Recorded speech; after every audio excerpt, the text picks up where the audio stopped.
extra 2 minutes tell, so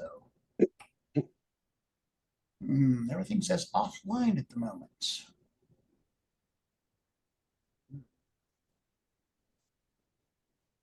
Hey, Andre, do you see anything on any channels? I see you on Twitch is Glenside. up. Oh, really? Yes. Okay. Yeah, My YouTube's up. my Restream console says everything's offline. Yep, YouTube's up. They lie. Okay, they lie. First world problems. Hey, hey there. This is Mark from the CoCo Nation, and I'm the stream engineer for today. Our third segment here is Peter Cetinski, who's showing his Model 10, which I understand is a predecessor to the Model 2 from Radio Shack. Does that sound right? Yep. Okay, well, anyway, it looks like we have a stream, even though it doesn't show what's going on here. And Henry, I trust Henry, so just go for it. You got 55 minutes here to show it off. And if you really ought to come back and do this again, we've been dabbling the last couple of years with something called CoCo Tech, which we're kind of showing stuff off.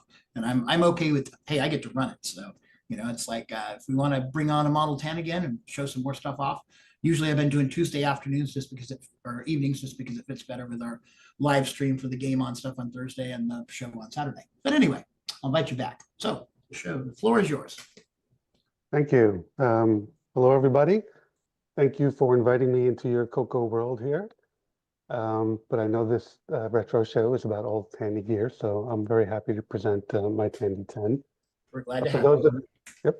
For those of you that don't know me, my name is Peter Cetinski. I'm one of the hosts of the TRS-80 Trash Talk podcast and the TRS-80 Trash Talk live YouTube show that we're still doing. We stopped doing the podcast a couple years ago, but now we kind of focus mostly on the live YouTube show.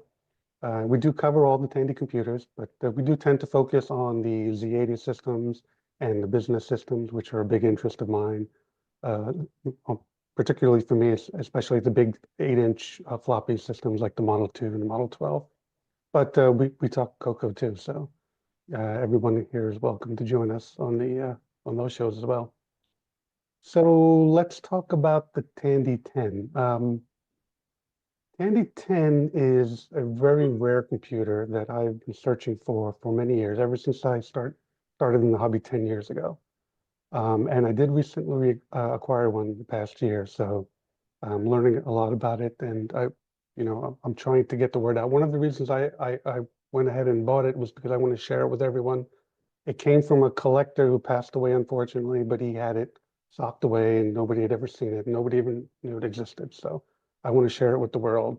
I plan on taking it eventually to VCFs and Tandy assembly, so everybody can enjoy it.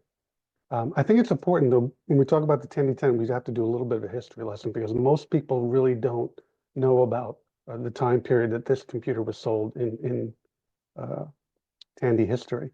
So if we go back to 1976, early 77, a lot of people know the story of Don French, how he basically was like one of the fathers of the Model 1. And now him and John Roach went out to California, found Steve Leininger out there, brought him back to Radio Shack, and they designed the Model 1 76, 77. And then the TRS-80 took off, and everything that came after that, the CoCo, the Model 3, the Model 2. So that story is fairly well known. But what was also happening at that time, like 76, 77, is there was a division of Tandy called Tandy Computers that was created. Okay. And Tandy Computers was a big proponent of Tandy Computers was Don French as well. So while he was working to get Steve Leininger out and having Radio Shack build their own computer, he was also working on building out Tandy Computers. And he had a boss, John Ratliff, who was really into it. John Roach was into it. And John Ratliff reported directly to Charles Tandy. And Charles Tandy was a big proponent of it as well. And Charles Tandy, what he wanted to do was he wanted to have this Tandy computer line to focus on like the business side of selling computers, and then have the Radio Shack side work like on the home side of home computing, like with the Model 1 at that time.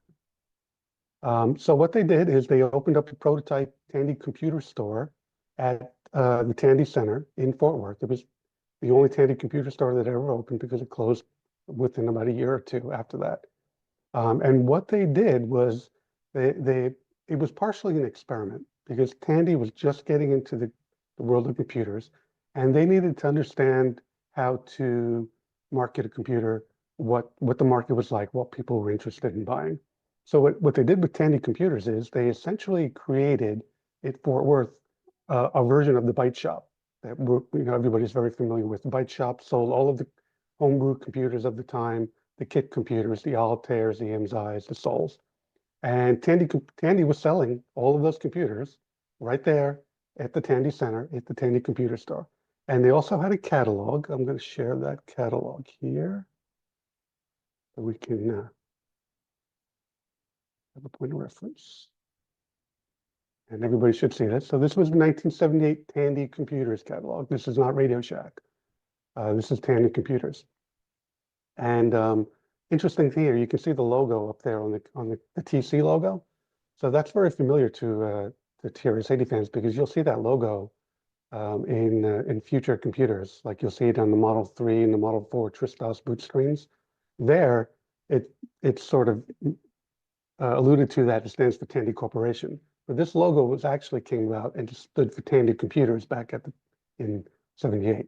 So if you would just peruse through the catalog, you'll see they were selling all of the computers, the MZIs, right, the Vector, all the S100 systems of the time. They had any computer that was available at the time. They had the MZI, various MZIs, parts for building them, printers. I've talked to some of the people that were involved at the time, and they told me they had at least one of all of these computers in inventory at the time in Fort Worth. All the books and the manuals. Now remember, this is '78. This is before, the Radio Shack computer centers really came about. So this was all Tandy computers. And you can see, right, they have all these expensive computers. They're all $1,000, $2,000, $3,000, right? But all the way at the end, what do they have in the back page? The TRS-80 Model 1 for $600, complete system. So part of, it was this experiment to understand how the market works, but they were also trying to sell their computers, right? So this is the last thing the person going through the catalog would see. It's at least half the price than all the other computers. They're probably going to go and buy this one, right? So the Radio Shack guys got this in the catalog as well. So they had the computers, they sold the computers, they had all the computers that were in this catalog. At the same time that this is happening, there's a computer called Applied Digital Data Systems. They were selling these computers. It started out as the System 50, and then that morphed into the System 70. So this is, I think System 50 came out maybe like late '75, '76. Then they had the System 70 in around '77. And this is another ad for the System 70. You'll see these ads if you look at the computer magazines of the day, the general computer magazines.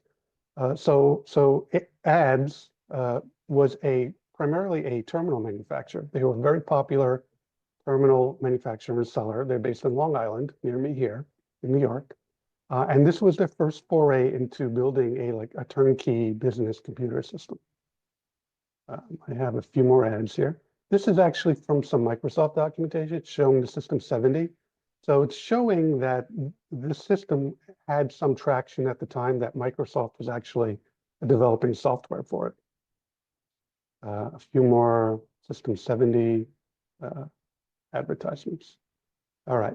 So, I've talked to a number of people that were involved back in the day, so I still don't have a great idea or story of how ads and Tandy came together.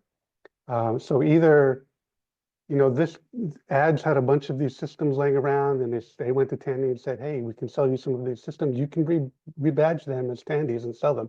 Or was Don French, and John Roach going out, I think probably looking for some really high-end systems that they could sell.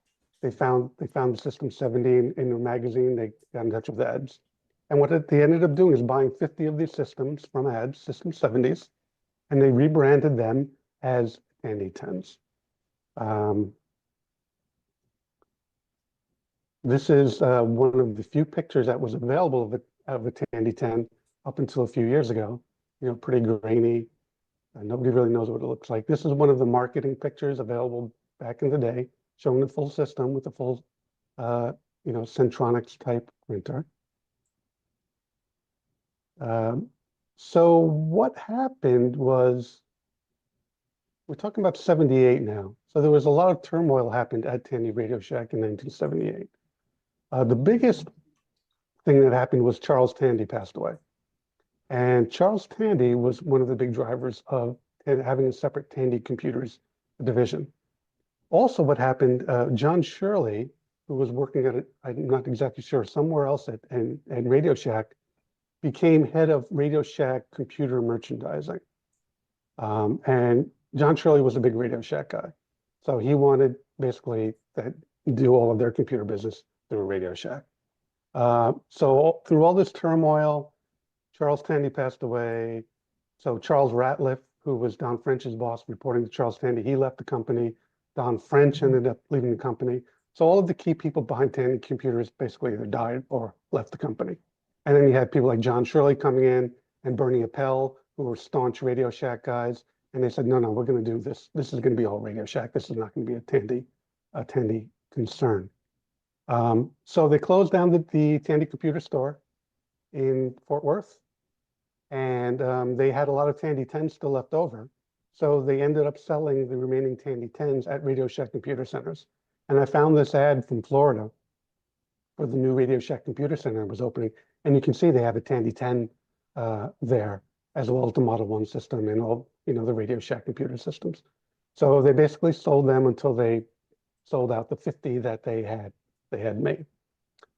And then about that time, we're talking about 79, that's when the TRS-80 Model 2 came about.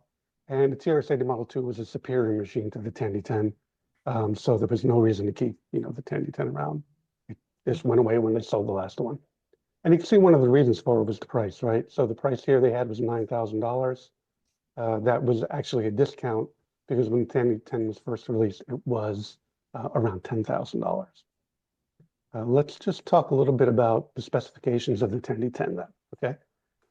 So it was a business computer system.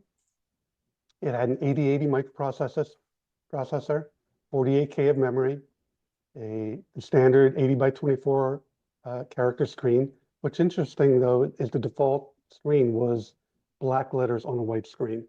So kind of like with the Xerox Star at the time, it was more like a piece of paper. So you had a white screen with black letters, but you could change that.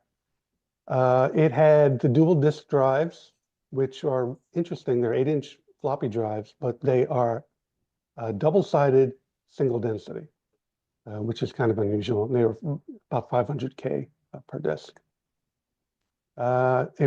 Essentially it ran a version of CPM software at the time. So when you were using it, really it's like using any other CPM system. Yeah, the price basically $10,000, right? We're not going to talk about it much, but there was actually another Tandy system, business system that they sold called the Tandy 150. And now that I've obtained a Tandy 10, this is like my holy grail computer to try and find one of these. But apparently they only built 6 of these. So I don't think we're actually ever going to find a Tandy 150 in the future. But if you ever have a lead on one, let me know. This one actually was a really nice system. This was a 16-bit system. It had a 10 megabyte hard drive. This is about the only picture that we have of what it looked like. And these were sold, like I said, they had 6 of them. I think they said they sold, the people I talked to said they sold either 3 or 4 total. And the other 2, they ended up handing off to some computer reseller. And who knows what happened to them at the time. Any idea what CPU it used? It is a 16-bit, I forget what it was now. It was a computer automation naked mini, basically, board. It was a single board 16-bit system at the time. I'm not that familiar with it, but yeah. Okay. Okay, so the Model 2 came out. We talked about that. So let's go back and talk about the Tandy 10 that I've acquired. So if I just go back up to here. So like I said, I got into the hobby 10 years ago. There were no Tandy 10s available. There are no pictures of any modern Tandy 10s, only the old literature pictures. So I've been looking for Tandy 10 for 10 years. And a few related systems have come up over the past few years. One was the System 70, became available. It was in Canada. It was on an auction site. I forget the site now at the time. This was about maybe 5 years ago or so. You can see it's a really beat up system. It was missing all the cards, so it's completely non-functional. If the power supply was gone, I had other pictures of the rear. Even the legs on the right are not the original legs, so it really was a basket case system. I think I put some low bid offers in, never heard anything from them. I don't know what happened to the system, where it is. If anybody bought it, let me know.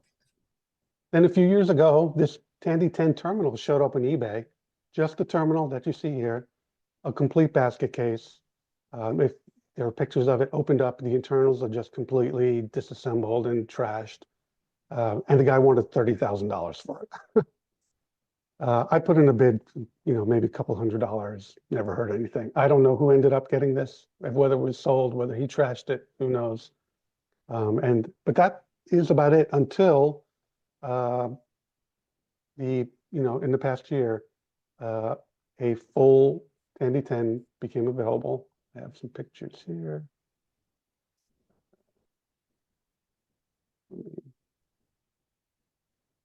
Second, go to that.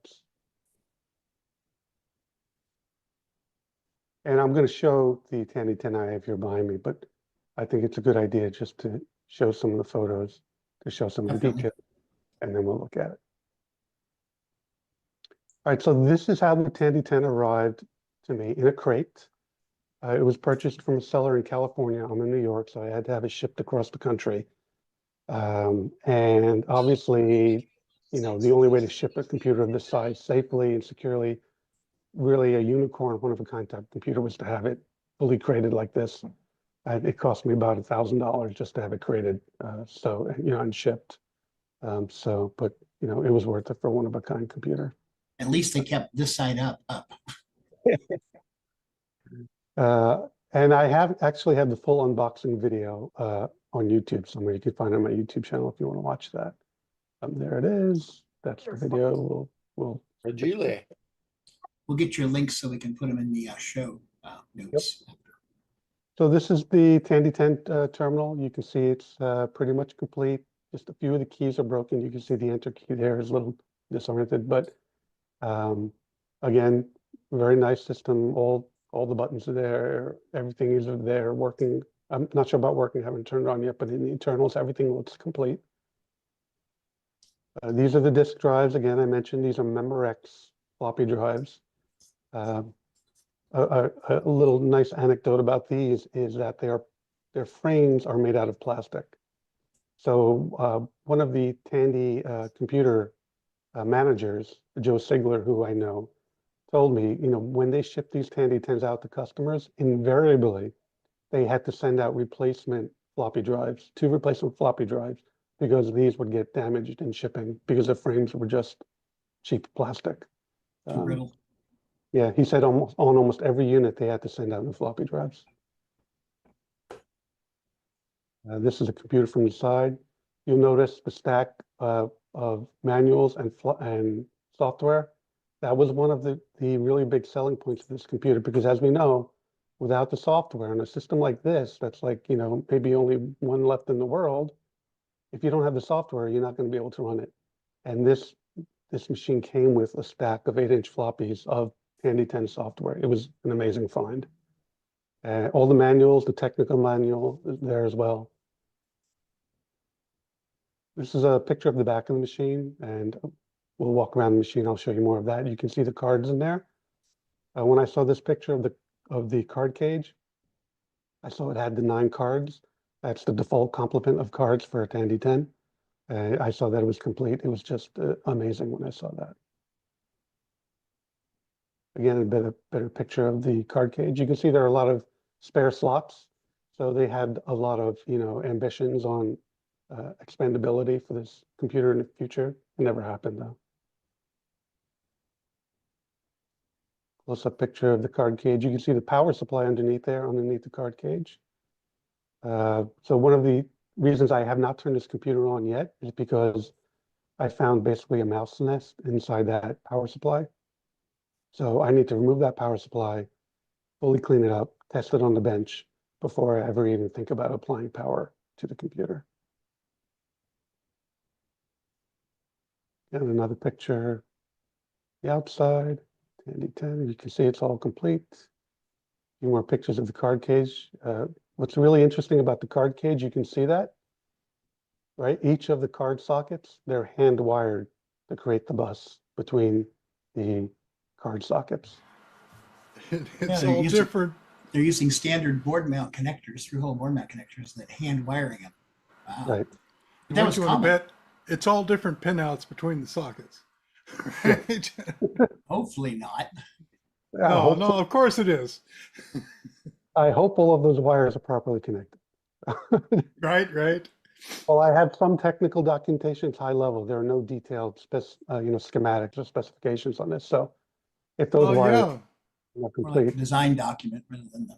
Eyeball says all of these sockets are purpose wired for something. So Yeah. you need to know what goes there.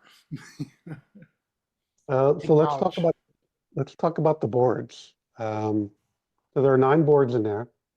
The floppy controller circuitry is on 2 boards. So this is called the drive controller B board, and this is the drive controller C board. And you can see the 250-pin connectors there on the left. So what's obvious about these boards, you notice the chips, it's all discrete TTL logic. So there's no FDC chip in this computer. All the logic is implemented, in TTL logic, which is pretty fascinating. This is one of the memory boards. So there are 3 memory boards, 16K each. These are 1K RAM chips. So how many hundreds of RAM chips are in this computer? Finding one that goes wrong will probably be a fun time. This is second memory board. They each have different jumper settings. Hopefully those jumper settings were not changed by anyone because there's no documentation on what they should be set to. The memory board. This is the MPU, basically the CPU board. So you can see the 8080 processor there in the upper right with the red border there. There's a ROM chip on there as well, which we have not read yet. This is what's called the printer buffer board. So the printer connects to this board. Again, just pretty much TTL logic. This is the screen buffer board. This is used by the terminal. This is called the video generator board, and this connects directly to the CRT. So there is a chip there. I've looked up this chip. I am not sure what it does. If anybody is a chip fanatic and can figure out what this chip is, a 7828 Motorola chip, SCM 3770. That'd be the Probably, manufacture date, 28th week of 1978. The number's the top one. So Yeah, it's okay. SCM something. 3770L. I haven't found anything on the internet about it. It's probably some video driver related chip. Not sure. All right, and that's it for the boards. So what I'm going to try to do here now is switch over to my iPhone and we'll take a walk around. So let me first switch to this camera. I'm going to stop sharing.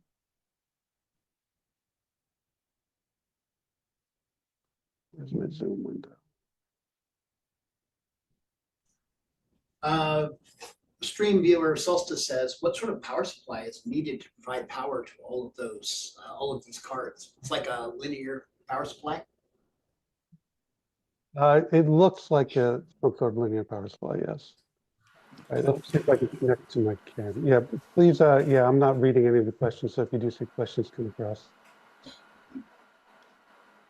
I see they had a nice taper on the bus fingers. Is that like they're connecting the outer fingers first as you push it in for whatever reason? What's that? Yeah, that's pretty wild, right? Yeah, I I've never saw that. seen that. Yeah. All right, let's try this.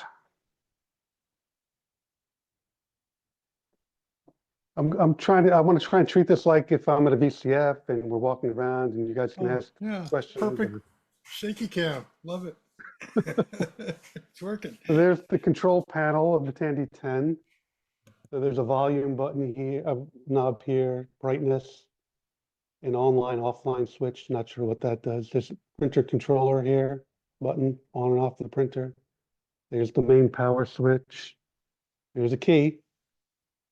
Oh, hold on, I got disconnected. Let me try to connect again to my phone. Yep, there we are. It does take a key, but it looks like a generic cabinet key. I'm sure I'm not going to have a problem finding one of those. Some LEDs. Is Again, the it keys me are or pretty is much. he not highlighted?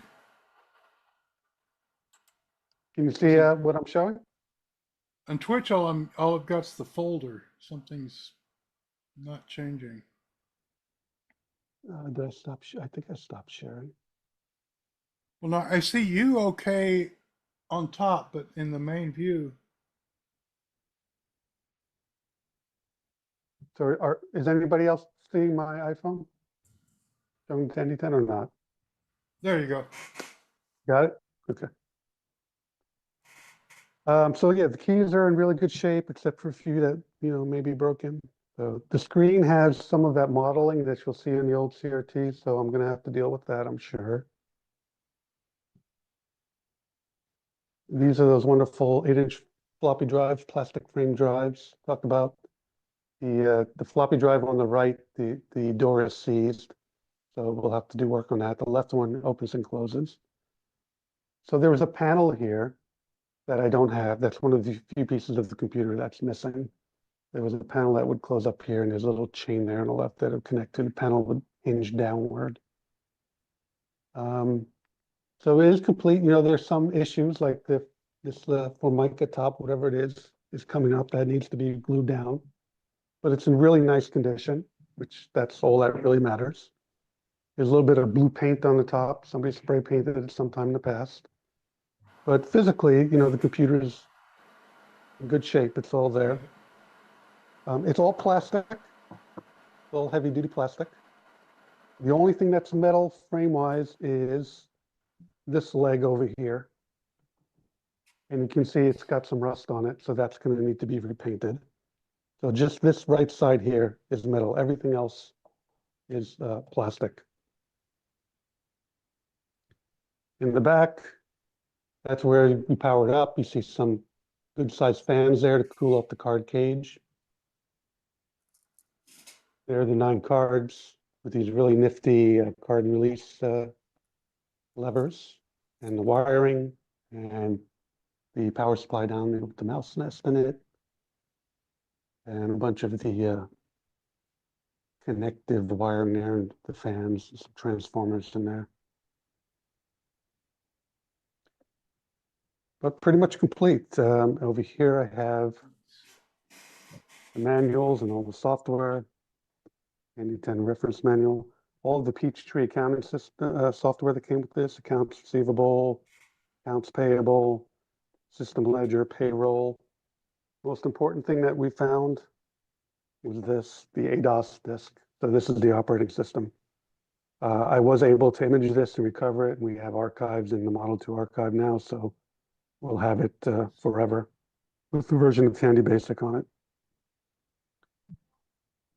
And one great benefit of having that disk is, I'm just gonna disconnect from the iPhone now, is that my good friend George and Peter Phillips, who they designed and they maintained the TRS-80 GP emulator, actually created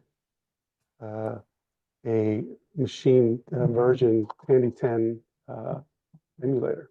So I can just share that and show you. So if you get the latest version of TRS-80 GP, you can make believe you're in a Tandy 10. So you can see it's the white screen with the black lettering. It's CPM, right? You do a DIR, you see your standard CPM commands like pip, and there's a basic in there. And Are you sharing your screen? So I'm just seeing your camera right now. Oh yeah, now we're stuck on your face. Yeah, I'm seeing the screen. Zoom Are has you? the screen, but Yep. Twitch has the camera. Yeah. They're diverging somehow. Yeah, All try right. resharing that again. Yeah, let's see. So down at the bottom, you should have a share, and then you can pick a screen or a window share. Yeah, it's showing shared and it's highlighted on mine. Hmm. So Yeah, I keep seeing your camera though. Yeah, but Zoom has the right screen. Something's weird between the two. okay. Well, I Oh. mean, Mark, Yeah, OBS is just capturing the Zoom screen, so my Zoom's not getting it. So okay. Well, it's not a lot to see. It's just a look. All Think of a CPM command line on a white screen with black letters. That's all I Gotcha. really have to say there. Okay. Um, what else did I have to share? Well, I think that's about it. Definitely, I'm going to take any questions. I did create a Facebook Tandy 10 group. I'm hoping to find, if there are other Tandy 10s still out there. I have a hard time believing that there will be, but you never know. They only made 50 of them. I have one of them here. I've seen the remains of at least one somewhere. The reason I'm sitting here in my garage is because I don't have any room for it in my house. That's one of the big problems of a computer like this, right? It takes up the space of a small Volkswagen. So I think a lot of them were recycled, probably all of them, except for this one. Maybe we're lucky and there's a few more out there. I hope so. And that's one of the reasons I created the Facebook group, to get the word out there, and hopefully we'll find a few more. And maybe if we're really lucky, we'll find a Tandy 150, but I won't hold my breath. odds are even slimmer. Yeah. That's all I had. So if anybody's any questions. Yeah, my point of advice, don't let your SO know you used her good iron to stick the top back down on the Tandy 10. Yeah, we'll figure that one out eventually. Oh, a little heat. Yeah, that'll work. Well, he Oh, there's your screen. We have your screen now. Show us the commands. Oh, we do? Yeah, there it is. How you see it? I switched to the gallery view, and it's Zoom. First world problems. Yeah, this was amazing. Once I recovered the ADOS disk hit and I shared it with those guys, they went right to work creating an emulator for it. So without that disk, yeah, go ahead. yeah, I was gonna say without that disk, we wouldn't have the emulator. So we're very fortunate we have the software.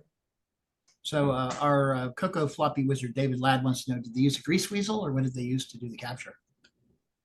So I have a imaging setup in my workshop. I use IMD on an old Windows 95 system. Oh, okay. Image disk, yeah. It's old school, yeah. Right. Old school.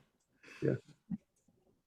For Model 2 discs, Model 2s are Mhm. my passion, and the 8-inch discs. And I haven't had a disc that I couldn't read. I have a Cat Weasel card too for really difficult discs.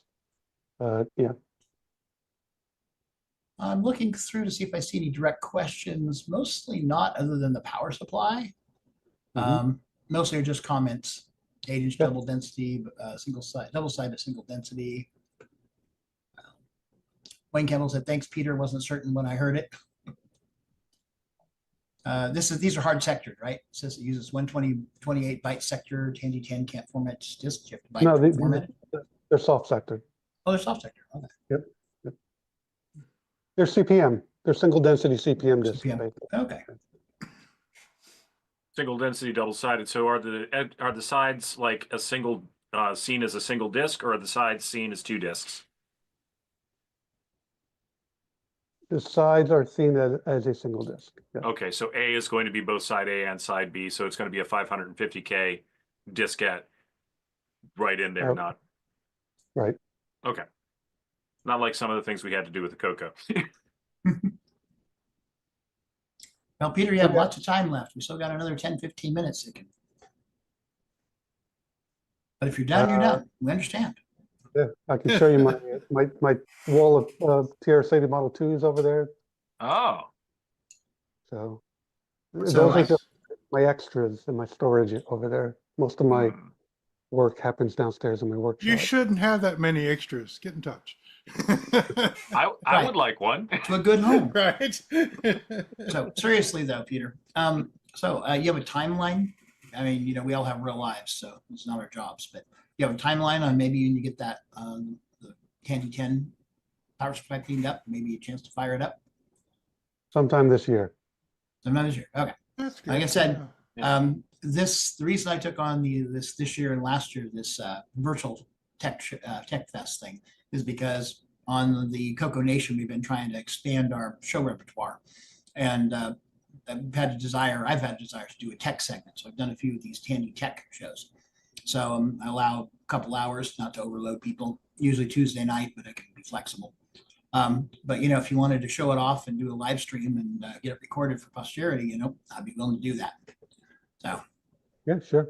My goal is for next year to bring it to probably VCF East and Tandy Assembly. Uh-huh. The biggest thing is trying to get it around because it's extremely heavy, even for me and my son. yes, you'd have to ship it.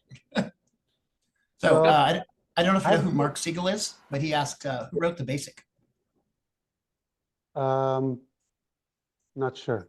Does it seem to be a Microsoft basic, or really No, Microsoft? I saw a variant of Dartmouth Basic or extension of Ah. Dartmouth Basic in there somewhere. So that Okay. goes way back. If we run it, let's see if we get any information. And our growers asked schematics in the reference manual, and you said there's no Oh, that one's schematics. It's Microsoft. Okay. just like a design document. It's just high level of like tells you what the cards are and where they go, but it doesn't go into any detail of how the cards work. So Yes. Peter Phillips says basic Rev 5 adds basic system 70, copyright 1977 by Microsoft. Yep, I have it up on the screen if anybody can Yeah, still. that's Okay. Oh, there you go. So it is Where did I Microsoft see basic. I saw Dartmouth earlier because that was the basic I first learned. So I saw that. That must have been the first machine you. So, Oh, yeah. Peter, you're saying that this is basically CPM.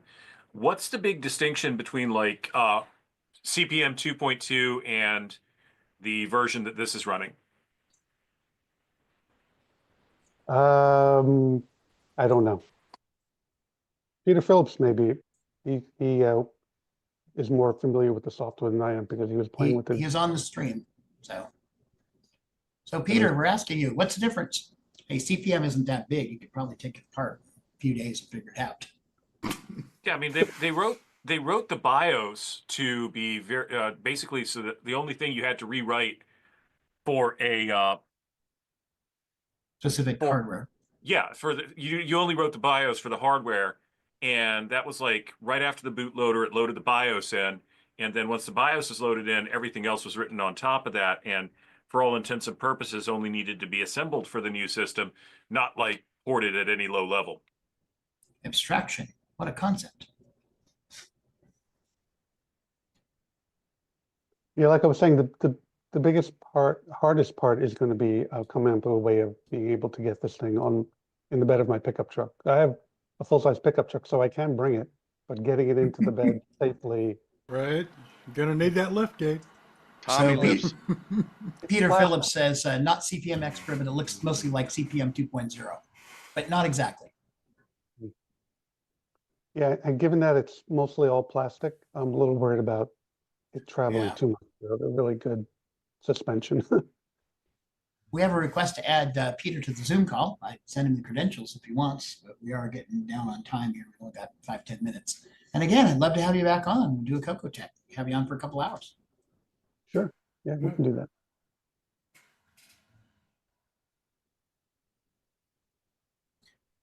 Yeah. Well, any other questions from the viewing audience or from the panel here? Not that you're gonna cover in 5 minutes. So.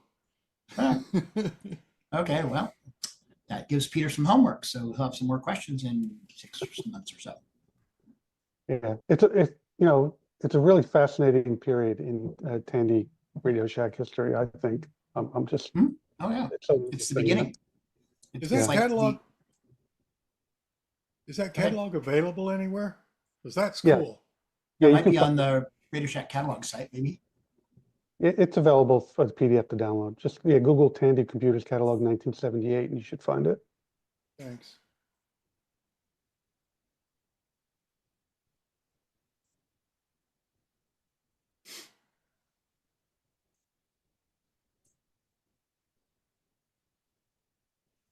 Well, you have some good comments in here. You can go back and watch these videos. They're on the Glenside YouTube channel as well as the CoCo Nation. And you should be able to replay the comments and see what people are saying. But okay, you have some suggestions on how to get it to Tandy Assembly, including a lift for your pickup truck, lift gate, and some casters. Yeah, Right. some soft tire, air tire type casters. You got to have the steel frame with the bungee cords that the computer's suspended on. John Elliott says, much thanks to Pete for showing off the Tandy 10. Yes, exactly. Yeah, very nice. Yep. Beautiful. I'm very much looking forward to being able to see this thing in person one of these years. Oh, yeah, I'm gonna make it happen somehow. Oh, what's the point, right? What's the point just having it socked away in my garage? No. No, shove that sucker off. Yeah, like just bring it someplace where your closest 150 friends will want to see it too. Maybe someday I'll donate it to a museum. I don't know. I've heard some horror stories about museums lately. We've all heard, right? Where Yes, living computer museum. It's very upsetting. I mean, if I had donated it there and that happened, I'd be heartbroken. But who knows where it would end up, So as long as I have it, I'm going to try and share it and enjoy it, because that's the whole fun of this hobby. It's like sharing, talking to others and having fun, and hopefully a few more will show up too. You never know. I've presented, I got a table at a couple of the BCFs on the West Coast, and I go to the Tandy, the CoCo Fest, and also there's another one here on the West Coast now. It's kind of the Interim Computer Festival. And the most fun is just setting out your stuff and having people to put their hands on it, try it, have numerous people walk by and go, your dad had a computer just like that when he was young. Right. And it's just a lot of fun showing people stuff and sharing it with everybody. So a lot of joy in that. Well, I try to get to exhibit at the VCF East every year, and I'm just talking the whole day. By the end of the day, my mouth is just hurting. Yep. Just wears you out. You're exhausted by the end of the day, but it's a good exhaustion. Yeah, it is. Okay, well, I guess if we have no more questions, and it look like we have any from the stream. Yeah, unfortunately, Restream's not giving me any total numbers, so I don't know how many people are watching, but we probably had more than typical, probably around 30, be my guess. But anyway, I'm going to call this a wrap, and we will turn this over to Mark B so he can get the stream ready for 3 hours of the CoCo Nation. And then we have 3 more hours after that of more of these type of 1-hour presentations. Well, there's a 2-hour presentation on disk imaging. So anyway, keep posting the schedule. Thank you much, and thank you for everybody that showed up. And thank you all, the crew that's here to help me out, keep me on the straight and narrow. And this is going to be a wrap for now. So everybody say bye.